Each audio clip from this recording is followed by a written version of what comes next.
Let's started. I was a couple minutes late, or actually I was right on time, which is late. As I just happened to click on Facebook and I see one of my friends who's a networker that, she was sharing the story about how when someone asked her how she was doing, and she was sharing, hey, I'm tired. And she was meaning she was tired from sleep because she didn't get sleep. And then as she started to, really reflect, she started to talk about how, she's just sick and tired of how divisive the world has been becoming. People turning against each other over differences of opinions and all this other kind of stuff. It was a really, really good post. And as I was reading it, I was sitting there thinking about how, a lot of people are living their life on social media where people think that they have this perfect everything life. All you see on Facebook is, oh, everything's wonderful and shiny and perfect and great and all this other kind of stuff. And for me, as I was reading the post, I was loving it because a lot of people want to put out stuff that's not necessarily 100%, honest or real. All they want to show is what mask they have on, what they want people to see. And I think people connect with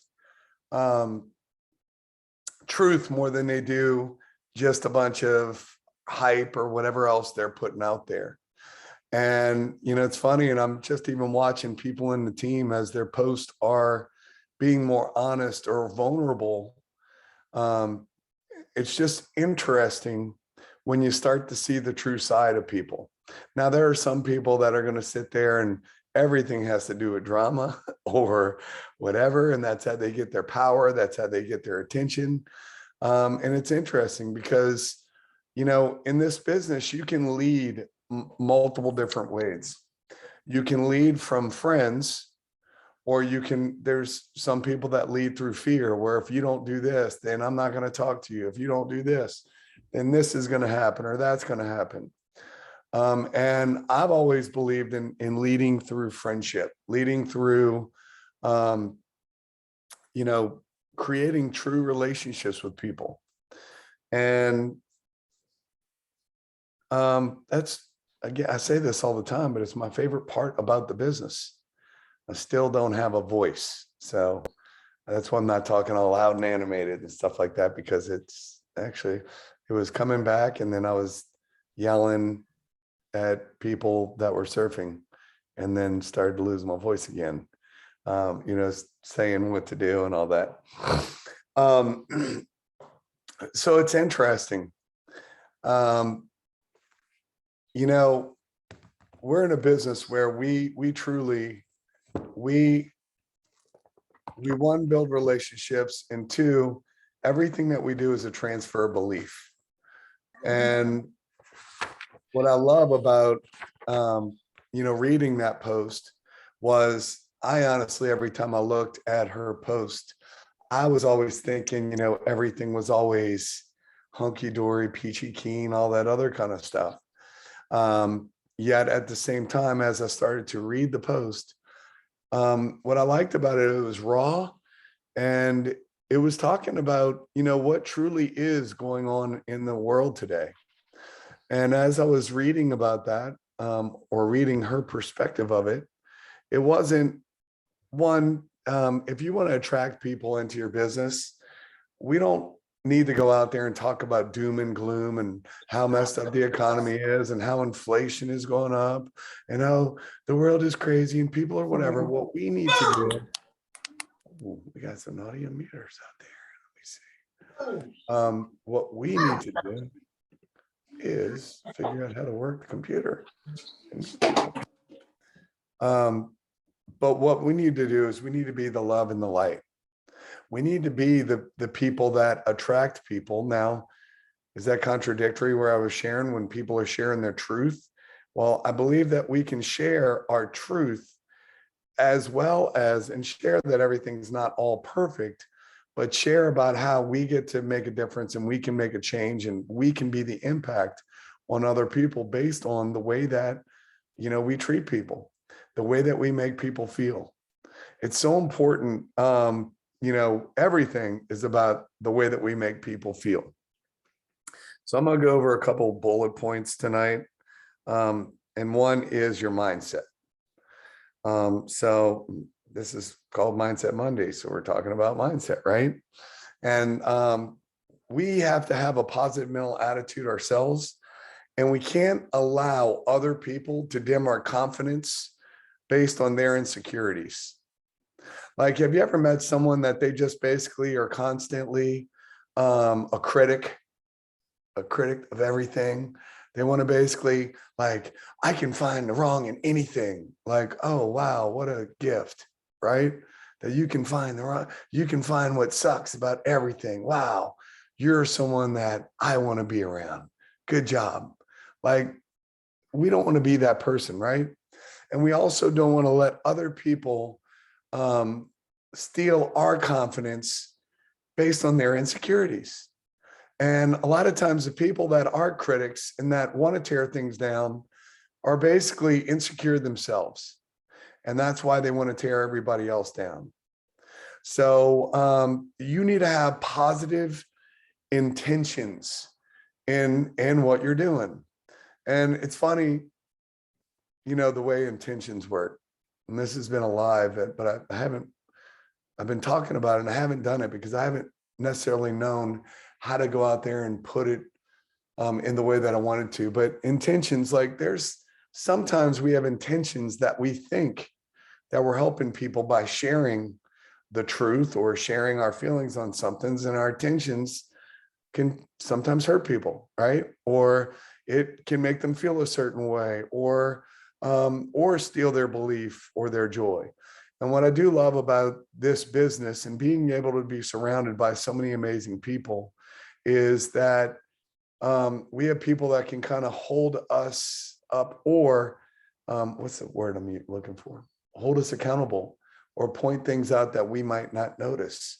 So I don't know if y'all saw, like, the picture where I put a hole in the side of my boat, or big scrape on the side of my boat and all that. And the weather was really rough that day, and it was really nasty. So my intentions were good to go a different way to try to sweep under the bridge, right? Like, that was the intentions. The intentions were for a good reason to go the different way. But sometimes your intentions don't necessarily go the way that you want them to. And basically, next thing you know, I have a big scrape in the side of the boat. Now, that was not my intention. My intention was that everybody was like, can we go a different way? That was miserable, right?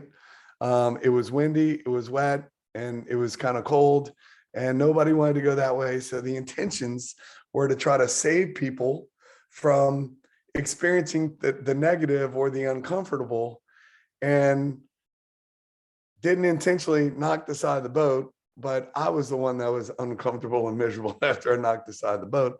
Other people weren't affected by it, but I was, right? But my intentions were good. Have any of you all ever worked on something like where, you're trying to fix something or whatever, and then, you're like almost done, and you just maybe do a little bit too much to something, and then you screwed it all up, and then you have to start over again. But your intention was to get it to go perfect, or your intention was, for the positive, but that's not what you experienced. But you have to have positive intentions in your business and be intentional about the activity that you're going to do on a day-to-day basis in your business. Number 3, so that was number 2, was be intentional in building your business. Number 3 is, guys, we're in a business where we create leverage. By you building a customer base, it's almost like having a bunch of real estate that basically you have rental property that is basically paying you month after month after month based on you getting the rental property together. And that is what I would consider to be somewhat of a residual leveraged income, but it's not totally leveraged because it's all based on your personal production. As you start to build a marketing team, as you start to have an organization, then you basically have a true leveraged income. And the best way to describe that is the difference between you having real estate or you having a team of people that are also building up a portfolio of real estate that you get a small percentage of their rental properties as well. Does that make sense? So as you start to build a network, a team of people, basically you're going to get a small percentage of that. Well, guys, we talk about our business is about getting a large group of people to do a few simple things over and over and over again. Now, there's a couple sides to this, because there's one side where, don't do anything unless it duplicates. And then there's also, you'll hear, well, duplication is a myth because personalities are not duplicatable. So you got to have discernment in recognizing that, one, you want things to duplicate. And the unfortunate thing is normally that wrong behaviors always duplicate and the rights don't necessarily always duplicate, but we want to try to work on having an action that you can do that can duplicate through layer after layer after layer. And this is what I recommend. I recommend if you're going to duplicate an activity, duplicate 2 a day, because 2 a day is something that people can do. Well, what's 2 a day? That's 2 people every day that you're sharing your story with. 2 people every day that you're basically planting seeds with those people and running them through the process. Guys, I don't care if you're part-time, I don't care if you're full-time. Every single one of us can talk to 2 people a day, especially if you're not throwing up on them and going into too much information and killing them with the fact acts and all that stuff. So a friend of mine was telling me about something that he's doing on the side. He's a HappyCo promoter, has done a little bit, not a whole lot. And he wants to tell me about something that I'm really not necessarily interested in hearing about. And man, like I literally timed him when he was talking about all this stuff. And it was like 45 minutes where he just went over facts and details and this and that and whatever. And if he just would have said, hey, dude, I need your help. Can you take a look at this and give me your honest opinion? I would have went and looked at the website, which was about a 15-minute whatever. But since he talked for 30 to 40 minutes, I didn't go look at anything, because why would I go look at anything if he just went and said everything, right? So you want to be the messenger, not the message. And the way that you can leverage is by you keeping it simple to where it can duplicate and to where your team can do what you did. If you're doing some big elaborate something another presentation, whatever, your team cannot do what you did right off the bat. What you need to ask is, can my team do what I did 10 minutes after I did it? Period. And guys, there's different ways that you can go about doing that through planting little seeds of basically, it could be people that you haven't talked to in a while, and you just say, hey, just wanted to see if you keep an open mind. I'm working on something big. If I sent you some information, I can't talk about it right now, but if I sent you some information, would you take a look? And you basically just plant little seeds of curiosity, but not go into what the seeds are and what it is and how it all works, unless you're going to have the time to basically just share your story. It's really simple stuff, guys. We have 4 steps and it's simple. It's not like some long drawn out deal. It's simple stuff. If y'all were on Shane's Zoom the other day, as he was sharing, he was going through the 4 steps, and then he was using different questions, alternative closing questions. Hey, can we talk at this time or this time? And he was basically teaching you guys how to use alternative closing questions to basically get people to go through the system. You might ask, well, when do you close? When they're ready to close. You want to always be closing, but you want to be doing it in increments. It's a dating process. It's not, first date, you're married. It's a dating process. 1 date, 2nd date, 3rd date, fourth date, and you're always building from one event to the next event to the next event to the next event. Now, an event could be building into the Facebook page. Another event could be getting into the opportunity Zoom. Another event could be putting them on the phone with someone else to answer questions. Another event could be getting them to try the coffee, right? Or try one of the products, like if they haven't done that yet. And you just go from step to step to step to step to step. And you just always want to be in the dating process. Now, I know some of you all, like, how many of you all have ever been on a date? Anybody? Right? Where you just got married right off the bat? There's not like a guide to know if the date's going well or not, right? Like, you don't go, well, you don't have like a checklist, but you might sit there and go, well, you know, you're eating popcorn at the movies, your hand touches hers, you're like, oh, you know, that's a good sign, right? Or when she whispers in your ear and asks you a question and her lips touch your ear, like, that's a good thing, right? Where there's times when, you know, if I need a second date to convince Christine, that's funny. Basically, you know if the date's going good or not, right? Like if you go to walk them to the door at the end of the day and there hasn't been a sign and another sign and another sign and another sign, you don't go in for the kill and try to get a kiss, right? Like there has to be things that make to let you know that the date's going well, right? It's questions that they ask or what they're doing or, you know, the way things go. Like, guys, that you got to pay attention to the people that you're talking to. It's interesting when I watch people as they are prospecting, whatever, or they're just, you know, talking to people, or they put you on the phone with them and they want to answer like, oh, tell them about this, tell them about that, whatever. And what I do anytime I'm talking to someone, if I was to get on the phone with someone on a three-way call, I'm going to basically say, hey, the fact that we're on the phone tells me that you liked what you saw so far. So out of everything that you've looked at, what has you most excited? I'm going to ask questions that are going to lead me where I'm going in the conversation. I'm not going straight in for the kill. If I'm sitting there talking to someone, I'm going to find out where they are. I'm going to take their pulse.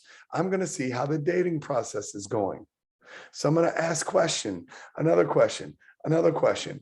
And then I'm going to find out where I'm going to go based on the questions that I ask and based on how they respond to the questions. So for instance, if you've ever been on a three-way call with me, I'm going to first ask about them. And then I'm going to ask them, you know, hey, what did you look at so far? Awesome. Can you see why I'm so excited? Yes. Or can you see why whoever put them on the phone is excited about what they're doing? Great. So what stuck out to you? Like what made the most sense to you? What has you excited about what's going on? And I'm going to get their pulse. And then I'm going to use the information that they're giving me to know where to lead in the conversation. Then I'm going to say, like I might say, you know, Lauren, so based on what you're telling me, it sounds like you're excited about what you're doing, or you're excited about looking at what's going on. How much money do you need on a part-time basis to make it worth your time? Might be a question that I ask. How much money do you need to make on a part-time basis to make it worth your time? Awesome. How is your life going to change when that happens? So I might ask what they want to make on a part-time basis. I might ask them what they want to make long-term. What's their dream income? Hey, what's your dream income? Well, I'd like to make ABC. Really? Awesome. Why do you want to make an extra $1,000 a month? Well, because I want to be able to send my kid to a private school. Awesome. So they're not in private school right now? No. Well, what school do you want to send them to? So now what I want to do is I want to start having them imagine what it looks like when they start to accomplish the goals that they want. I want to get a realistic expectation of what it is that they want or what they believe is possible. Hey, I just want to make an extra couple $100. Awesome. Well, if you don't mind me asking, why do you want to make an extra couple $100? How does your life change when you do that? Well, because I won't have to worry about bills as much, or I won't have to do this. Are you worried about that now? Yes, I am. Tell me about it. And I'm going to get them to put themselves in a place where they're basically going to give me the information that I need to share with them. Because look, there's only two reasons why people won't do this. One is fear. Two is ego. So it's either they're afraid or they're egotistical and think they're too cool. So what I want to do is I want to basically put them in that place where we can overcome the fear. So they're not worried about it. I want to have them picture what it's going to be like when they achieve what they want, what it's going to feel like when they achieve what they want. Because guys, I'm telling you, it is absolutely amazing to not have to worry about what the right-hand side of the menu looks like before I look at the left. It's absolutely amazing to just know that I was able to, on a whim, just jump in the car, hook up the boat, and then basically go to what do you call it for a week, to Texas. And now Ricky's like, you need to come down, whatever. So I'm probably going to be heading in the morning to go see Ricky. And I can do that again. I can leave and I can just basically up and go anytime I want and not have to think about it. How much is it going to cost? Oh, gas is expensive. Oh my gosh, it's $3 whatever a gallon for diesel. I don't even know what it is, but I know it's over $3, right? But the thing is my truck doesn't get very good fuel consumption. Don't care, because I'm not having to worry about it because we took action when we got here. But guys, when we got started, we were down our last $56 in the account, and we didn't have that true freedom. So what I want to do is I want to get them to picture what it's like to have that freedom, what it's like when that changes, because I'm telling you, it is life-changing when you don't have to worry about your income. It's the biggest challenge that people have in their marriages. It's the biggest challenge that people have in their life, is having to worry about all that kind of stuff. So I could go off on a rant on that for a while, and we'll go back to that, but I want to hit some of the more bullet points so I can go over this and we'll go back. So number 3 is leverage. You got to create the leveraged income through building a team. And I'm just giving you guys some tips on what you're going to do when you're on a call, so where you actually know what to do, and question. If you don't know what that looks like, hey, how about you 3-way call with me? How about you put me on the phone with a prospect, and then you can listen to me and then you can copy it. Because what I love about our business is there is R&D, but doesn't stand for research and development. Stands for rob and duplicate. Rob and duplicate what you hear, what resonates with you. Last week, I told the story about the picture of all the pictures that make the picture, right? And how I'm a combined average of all the people that I've mentored under, directly or indirectly. So when you do that and you're doing different calls with different people, you can pick up little nuggets that you hear. I remember when I was doing presentations up in front of groups constantly, and I started to pick and choose nuggets from one person, nuggets from another person, nuggets from another person. And then I had this presentation that was bits and pieces of all these other people that became my presentation. And it's just incredible how you can basically craft yourself through modeling other people. So rob and duplicate. So now let's go to number 4, which is limits. Basically, you can't build $1 million dream hanging around minimum wage mindsets. You can't build a big old dream and have big goals, big aspirations if you're hanging around a bunch of people that have the mindset of a minimum wage worker, or someone that doesn't dream, someone that puts limitations and tells you what you can and can't do and all that other kind of stuff. Like, that's not, you got to set limits on how much time you spend with those people. I'm not telling you you can't hang out with your family and all that. You can do whatever the hell you want, but you have to use discernment on who you spend your time with. Like, have you ever spent your time with people and you just realize that their mindset's a little jacked up, or, they just don't really get it? They don't have the big aspirations that you do. Well, the law of entropy states that every thing falls to its lowest term, which means if you're hanging out with a bunch of losers, it's like your mom said growing up. If it quacks like a duck, acts like a duck, more than likely it's a duck. Birds of a feather flock together. If you're hanging out with trash, you're going to end up being trash. All that stuff is true. And the thing is that you have to put yourself around positive people. And that's what I love about the community, is that you can always be around people that are going to lift you up, not knock you down. People in this company are not going to be telling you what you can't do. In fact, they're going to be pouring belief into you on what you can do and what is possible. And those are the type of people that you want to be around. So have limits on how much time you spend with people that are stealing your dream or not pouring into your dream. Number 5, invest in yourself. What basically, I think it was Franklin said, if you pour your purse into your mind will pour into your purse. If you basically, I've invested tens of thousands of dollars, maybe hundreds, don't know, into different courses. I've gone to so many seminars, so many personal development events, so many different things that were experiential that aren't things that you can necessarily explain. Some of them were extremely expensive, yet every single one of them helped me. The first personal development seminar that I went to was called the ISA Experience. I don't know what it's called. I don't know if it's still called that anymore. I need to go look it up. But it was done by this guy by the name of Luis Cordoba out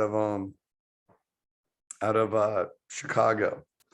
And when I was a horseshoer, I was mentoring under a guy that was super particular and all that. Like, this guy was always early. He was involved in everything you can imagine. He was building a plane in his garage. He was the head of the Experimental Aircraft Association. He was the president of the union that we were a part of with the blacksmiths or farriers, horseshoers, whatever you want to call it. He basically was the head of all these different things. And I was like, how in the hell do you have time to do all the stuff that you do? And he said, well, Chris, what I've learned is that you have time for whatever you make important. You have time for whatever you think is important to you in life. It blows me away when people say, I don't have time. But then you go look at all the stuff that they do. They have time to watch TV. They have time to do this. They have time to do that. People have time to do whatever is important to them. And one of the things that he told me is, he said, I went to this seminar and I got to learn how it is when I do things and when I don't do things. And I'm like, I don't really get that. Like, what do you mean? And he never really went into it and explained. And if he did explain to me what happened at the seminar, I probably wouldn't have went, because it was set up with all these processes where it was like a weekend. It was like a Thursday, Friday, Saturday, and Sunday, or at least Friday, Saturday, and Sunday. I can't remember, where it was all these processes that were set up. And what I got to experience at that event was that I got to see, like, we create, and that's really the foundation of my belief system. Whenever, people say silly things or argue for their limitations, like, whenever you argue for your limitations, you own them. They become yours. They're yours. You're right. So whatever your limitations are that you're arguing for, okay, you're right, because that's what you believe. And I remember the processes being set up where, it was like I got to learn. There was one process where everybody kind of worked together, and we talked about the ripoff and the payoff of being a victim. Because there's a payoff or you wouldn't do it whenever you're a victim. Like, you get to be right. You get to have excuses, you get to whatever, but there's also a ripoff that goes along with being a victim.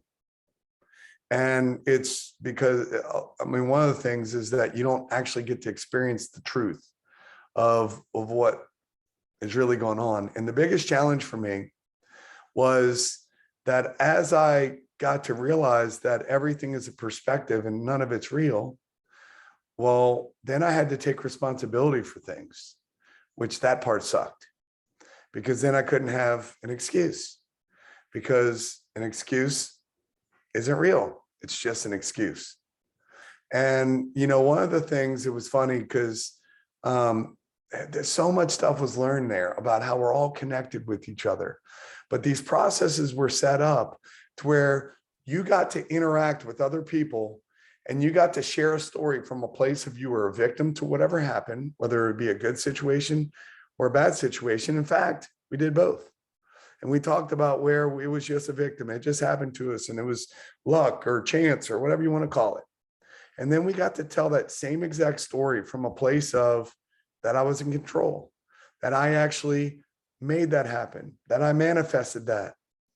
And what I realized that after that point is that I can manifest anything that I want in my life, that I can choose the way that I want to be. It's like people are like, well, you don't understand my parents. You don't understand my this, my husband, my wife, my this, my that. But the bottom line is that you chose your husband or your wife, right? And you could say, well, I didn't choose my parents. Well, how do you know? Like, how do you know you didn't choose your parents? Like, how do you know that if we want to believe in a greater power and that he's all knowing and all whatever, and that everything has a greater plan, who's to say that you didn't pick your parents knowing what you're going to go through, so where you get to become a stronger spirit, period. Like, if you're a victim to, I can't have it, I didn't choose my parents. Well, yeah, you did. I mean, we all basically, you know, there's that race y'all have all heard of, right? That everybody's running down the tunnel. And one of y'all made it in right at the perfect time. And it happened to be you, that you fought to basically be where you are today. But then you want to use your parents as the reason why you're not where you want to be. But what if you chose your parents? What if you knew what life was going to be? And I read this book called Embraced by the Light, where they talked about that. And it gave a possibility. And I'm not saying that's the way that it is, but isn't it a lot better way to look at it than to look at it from a place of you're a victim? Like, how empowering is it when you can basically say, you know what? I chose my parents. I chose this and whatever. And then look at it from a perspective of, what can I learn from this? What can I experience? How can I basically take all the experiences that I look at as a negative and take whatever lessons that I can to basically get where I want to be? I mean, it's just like the intention. Sometimes you have intentions, you do something that didn't necessarily go, whatever. Great. What did I learn from that? How can I do better in the future? So you got to invest in yourself. So I went off on a rant on that, and I could keep going on that. But I mean, the bottom line is that you have to pour into your mind and become a better person, period. You have to keep working on yourself. I mean, you don't have to do anything. But if you want to become, we're either growing or we're dying in life. And if you want to become the best version of yourself, you could just work on yourself a little bit every day, a little bit every day, a little bit every day. It's funny, like now I'm at the gym and stuff like that. And I say that I hate it, but it's actually now kind of fun because I'm in freaking damn good shape now, right? And stuff that used to be hard isn't hard anymore. The stuff that used to be, it was funny. One of the trainers the other day went to go hang on a pole. Like, guys, I can now like grab this rings or whatever and just turn my body totally flat and just be like doing this. And I could like do push-ups with my legs just straight and like, or pull-ups and just pull my whole body up like this. But I couldn't do that when I started. In fact, I probably couldn't even pull my legs up straight, much less my whole body. And now I can pull my whole body up straight, and I can pull myself up on pull-ups. But it started off just doing a little bit. I saw a Facebook memory 2 years ago where I was in the gym. It went by quick, but doing a little bit, I go 3 times a week, a little bit, a little bit, a little bit, a little bit, a little bit. Next thing you're doing, no, you're doing stuff that you couldn't do. So now one of the goals, I want to be able to do like a flagpole where you just kind of like stand on a pole and like your body's straight out. Like I want to be able to do that. I saw somebody do, I'm like, that's pretty cool. I want to be able to do that. So I'm going to work towards doing that. Why not? Point is that it didn't start with that. It started with me working on myself a little bit, a little bit, a little bit. And you got to do that if you want to become the leader that you want. So invest in yourself. What gets taken for granted gets taken away. Many times we take certain things for granted and then we don't have it anymore. Has anybody experienced that in life? Where something, you know, you just, oh, well, whatever. And then you realize like, man, I wish I still had that or that person in my life or whatever. Know your numbers. But let's go number 6. Learn to overcome obstacles. Learn to overcome obstacles. Guys, if you ever watch an ant, have y'all ever like seen like ants go like up a wall or whatever? Like they're all following each other, but I can tell you this, you put something in front and that ant is going to figure out a way to get the hell around the obstacle. An ant doesn't sit there and go, oh, Chris put his finger in front. I can't go anymore. Oh, I'm a victim. I'm this, I'm that. No, an ant doesn't do that. An ant finds a way. An ant says, I'm going to do this. I'm getting to where the hell I'm going.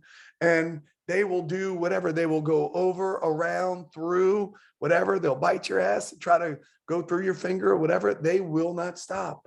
They will overcome the obstacle because that's what they're programmed to do. Ants aren't quitters. Ants basically never sit there and, you know, complain about what they can't do. Ants are the ones that are preparing for the winter. They're preparing at all times to basically make sure that there's food, to make sure that they have whatever. And the thing is that we have to be like an ant when it comes to obstacles, where failure is not an option, where we're going to move through, around, over, and get to where it is that we're wanting to go. So let's see. I wrote this down too. Behavior is an affection of our environment. I don't know if that, why did I write that down? At any rate, overcoming obstacles is a behavior, right? And it is something that you have to learn that I'm just going to basically do it no matter what. I don't know if I told y'all, like I was in the gym and basically I was doing this leg press machine and they basically kept putting on, like, at first I was like, this is too easy. This is too easy. Next thing you know, I'm squatting 600 plus pounds. And one of the other trainers, or one of the guys that, like, he looks a lot bigger than me or whatever, he gets on there and he goes to push it and he's like, hell no, like he couldn't do it. But the thing is, I started off with 200 pounds and I'm like, yeah, throw on another 200. And then I did another 200 and I'm like, oh, it's too easy. Put on another. Well, it's funny because then I stopped and I went to go back and I couldn't lift the 600 pounds. But then we took off one of those and went to 500. And then after I did a couple, boom, we were able to put the 600 on again. Well, I was able to do it. Not a very good idea because I couldn't walk the next week. Like my knees were killing me, but I was able to do it. And the point is that you can do far more than what you even give yourself credit to be able to do. You just have to be willing to push through. So know your numbers.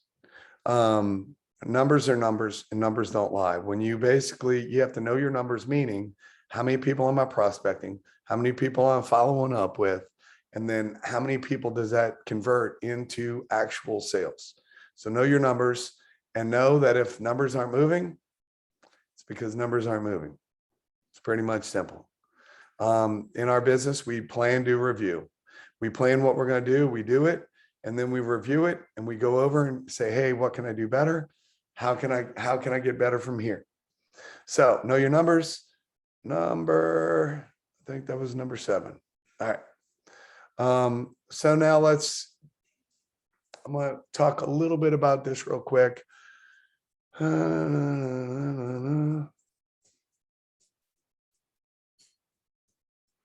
So this is a little bit about coaching. When you are basically in a leadership role and you're helping people get started in the business and you are working with them to help them to go out and have success, one, you have to have permission to be able to coach them. You can't, just because somebody signed up with you doesn't mean you have permission to tell them what to do. You're not their boss, and they can do whatever the hell they want to do because they started the free enterprise system with you, but that doesn't mean you're their boss. So you have to ask their permission. You have to, you say, do I have your permission to help? When I'm doing a game plan interview / welcome call, I'm going to basically ask them, how do they want me to coach them? Like, how do you want me to support you? Do you want me to just tell you the way that it is and tell you what I see if you're making excuses to confront you? Or do you want me to do it lovingly and beat around the bush? And basically, because certain people, you talk to a certain way, you turn them off, and then boom, they quit. So it's a dating process. Even after you've recruited them, you're still in the dating process. It doesn't mean that they're just going to do everything that they're supposed to do. And it's just the way that it is. And if they're not doing what you think they need to be doing, you need to yell at them. No, you can't do that. You have to ask their permission, how you want them, how do they want you to support them and coach them? You need to ask them, do I have your permission to make you feel a little uncomfortable? If you're going to do that, if you're going to confront them on something, you have to ask their permission if you can do that. You don't just do it, because then you suck and they don't like you. So you have to ask their permission. Hey, is it okay if I'm straightforward with you? Might not be the most comfortable thing I'm going to share with you. And they're going to tell you yes or no. If they say no, you okay. Then you say, do I have your permission to take you out of that uncomfortable position?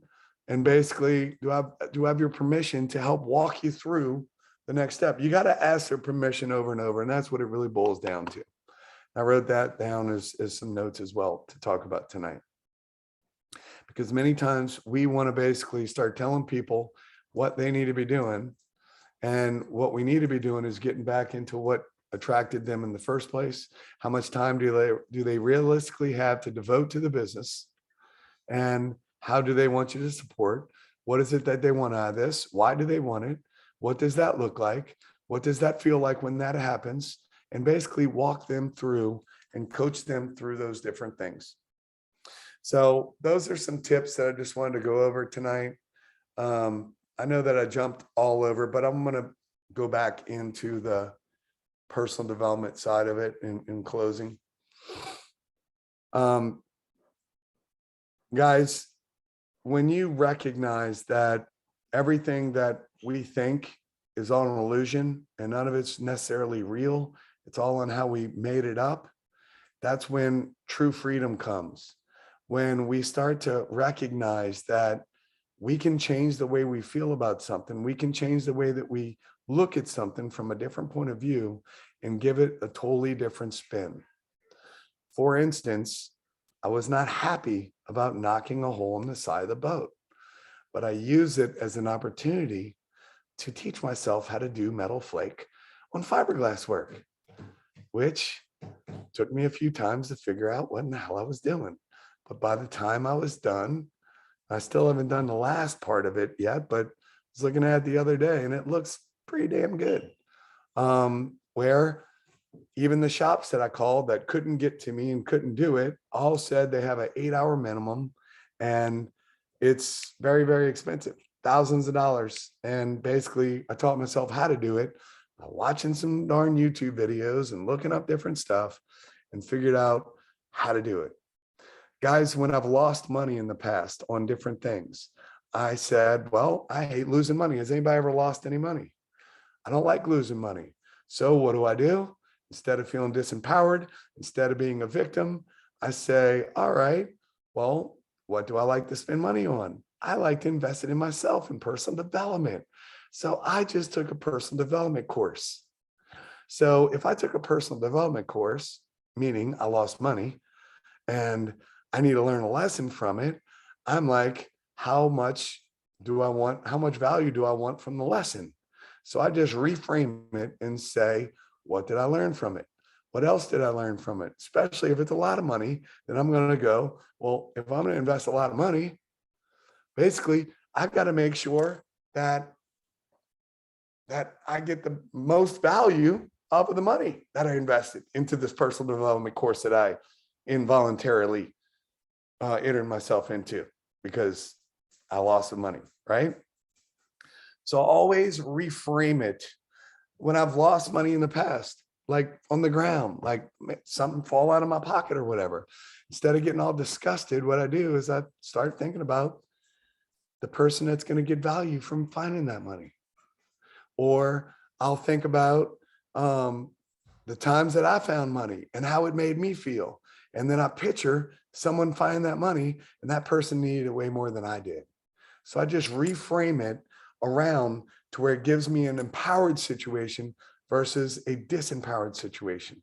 Guys, when you start to recognize that you have the ability to shift anything in your life, anything that happens to you, and shift it into a positive and learn something from it, is when you have true control of your life.